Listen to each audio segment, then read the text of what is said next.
What is going on, guys? It is WrestleLamia here, back with another video. Wrestling fans still have fond memories of World Championship Wrestling, and thanks to the WWE Network and home video, younger fans are discovering it had some great moments. However, WCW was not all rainbows and sunshine, as seen by the following gimmicks that insulted fans' intelligence and inspired the book WrestleCrap. Here are 10 of the worst gimmicks in WCW history. Number 1. Arachnaman. It's difficult to imagine a national business thinking that they could rip off a well-known comic book character without legal ramifications. But that's precisely what happened not once but twice in 1991. Arachnaman debuted in late 1991, a cruiserweight wrestler outfitted in a poor man's Amazing Spider-Man costume that looked like it had been run on the wrong wash cycle. To the surprise of no one but WCW management, Marvel Comics threatened a lawsuit that even Harvey Birdman couldn't win, and Arachnaman disappeared faster than Zack Ryder's Intercontinental Championship reign. One might excuse an oversight like this, except WCW had the same experience earlier that year when Brad Armstrong appeared as the masked member of the Fabulous Freebirds named Fantasia. Fantasia was reportedly changed to Bad Street to avoid a lawsuit from Disney. Number 2. The Ding Dongs. Former Pizza Hut executive Jim Herd gets his share of criticism for his management of WCW, and one of the biggest examples are the Ding Dongs, a masked tag team originally conceived as two hunchbacks who couldn't be pinned. In a rare moment of lucidity, Ollie Anderson refused to use Herd's idea. Instead, they reach a compromise where the wrestlers came to the ring with bells on their outfits and a bell they constantly rang, arguably to keep fans awake through their matches. It seems the Ding Dongs disappeared from WCW TV faster than the Ding Dongs disappeared from Mick Foley's cupboards before he started DDP Yoga. Number 3. Oz. Since WCW was owned by Turner Broadcasting, which in turn owned the classic film The Wizard of Oz, someone figured out the better way to tap into corporate synergy than combining wrestling with the beloved film. Even the brainless Scarecrow could have realized WCW and The Wizard of Oz involved two entirely different demographics, but that didn't stop WCW from repackaging Master Blaster Kevin Nash into a bizarrely costumed character with more of a connection to Dr. Oz than The Wizard of Oz. Fans were underwhelmed, leading to Oz disappearing and Kevin Nash transforming into the equally unsuccessful Vinny Vegas.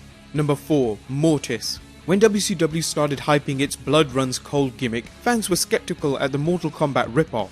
However, when wrestler Glacier debuted, fans were pleasantly surprised by Glacier's elaborate entrance, rumored to cost a cool $500,000, his unique armor, and most of all, an exciting style that obviously incorporated martial arts. Glacier's feud with martial arts nemesis Wrath proved engaging, but when WCW introduced Chris Kanyon as Mortis, the novelty wore off. Mortis' skull mask, skull shoulder pads, skull belt, and skull staff were as subtle as a sledgehammer to the skull. Blood Runs Cold quickly became Blood Runs Old, with Mortis largely to blame. Number 5. The Fat Chick Thriller, aka the 70s guy. Wrestler Mike Awesome never had a chance when he jumped ship from ECW to WCW, still ECW World Champion. When Paul Heyman threatened legal action against WCW, Awesome was forced to do the JOB to Taz before working for WCW. Awesome participated in the New Blood vs Millionaires Club angle, but soon found himself playing questionable gimmicks such as that 70s guy and the Fat Chick Thriller. As the 70s guy, Awesome hosted a talk segment, the Lava Lamp Lounge, and drove a bus patterned after the colourful one in the sitcom The Partridge Family. The Fat Chick Thriller saw Awesome showing love to the plus-size girls, presumably sloppy seconds from Kevin Nash's fan club. Some believe Vince Russo saddled Awesome with the gimmick since Awesome was cousin to Hulk Hogan's nephew, Horace Hogan, and Russo had heat with the Hulkster.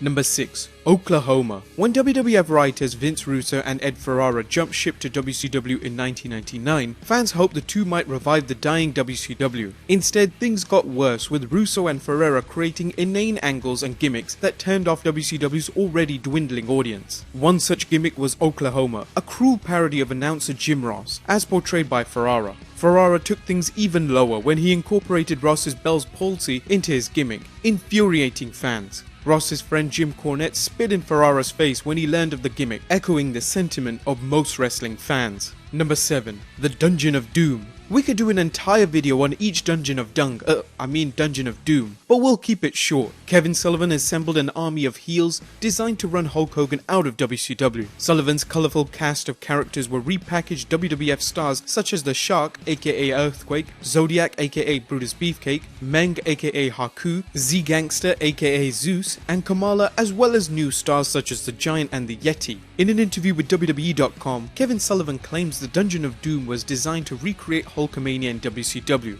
Hogan had wrestled these big characters like Zeus and Big Boss Man, so I thought it would be easy for him to wrestle people he was comfortable with and end up ripping his shirt off, standing in the middle of the ring and posing. Sullivan admits the gimmicks were over the top and purposely designed that way. Still, he credits it as successful. A lot of people say the Dungeon of Doom was horrible. It might have been tongue-in-cheek, but on Nitro against the Four Horsemen, we did a 4.4 rating. WWE fans who tuned in to see those characters, whether it was John Tenta as the Shark, Big Boss Man as Big Bubba Rogers, or Jimmy Hart. Like the New World Order, the Dungeon of Doom would eventually have more wrestlers than the current concussion-related lawsuit against the WWE. Number 8. The Yeti. The Dungeon of Doom debuted a new member by having its monstrosity break out of a block of ice, with the Taskmaster Kevin Sullivan billing him as the insurance policy for the Giants match against Hulk Hogan. Whilst the Yeti is traditionally associated with the Abominable Snowman, a Sasquatch-like being said to inhabit the Himalayan area of Nepal, this giant-like creature was covered in bandages. The Yeti did a run-in at the end of 1995's Halloween Havoc pay-per-view between Hulk Hogan and the Giant. Was he a mummy? Was he a Yeti? We don't know. We do know that he was the most ridiculous member of the Dungeon of Doom though. Thankfully, he didn't last long, and wrestler Ron Reese got a chance at stardom minus $300 worth of gauze. Number 9. The Black Scorpion. What happens when you combine a mysterious masked wrestler with the magic ability of Job Bluth from Arrested Development? You get the much disdained character known as the Black Scorpion. In 1990, after Sting won the NWA World Heavyweight Championship, someone who claimed to be from his past showed up, performing crappy illusions such as turning a fan into a tiger. Speculation on the Black Scorpion's identity ranged from the Ultimate Warrior to the Angel of Death. However, there was no way the Warrior was coming into WCW, and the Angel of Death wasn't exactly a household name. Veteran wrestler Al Perez played the Masked Scorpion at Clash of Champions, where Sting appeared to have him until another Black Scorpion showed up. In the end, WCW threw in the towel, revealing at Starrcade 1990 that Scorpion was Nature Boy Ric Flair all along. And number 10. Norman the Lunatic. Professional wrestling has always found a way to exploit mental illness, and Norman the Lunatic continued this proud tradition, with wrestler Mike Shaw portraying, well, a lunatic. The storyline had it that manager Teddy Long had obtained Norman from an insane asylum and had Norman wheeled out on a gurney and released to wrestle matches. Long carried a big key that was said to belong to the asylum, meaning Norman had to toe the line or find himself back in the nut house. The character was portrayed sympathetically, and eventually Norman escaped Long's clutches. Shaw would however find himself saddled with some of the stupidest gimmicks in wrestling, including Trucker Norm and the Bastion Booger in WWF. Well guys, there you have it. 10 of the worst gimmicks in WCW history. Be sure to leave your comments below on what you think was the worst WCW gimmick in history. Support us on Patreon and subscribe if you already haven't. And I'll see you next time with some more wrestling content.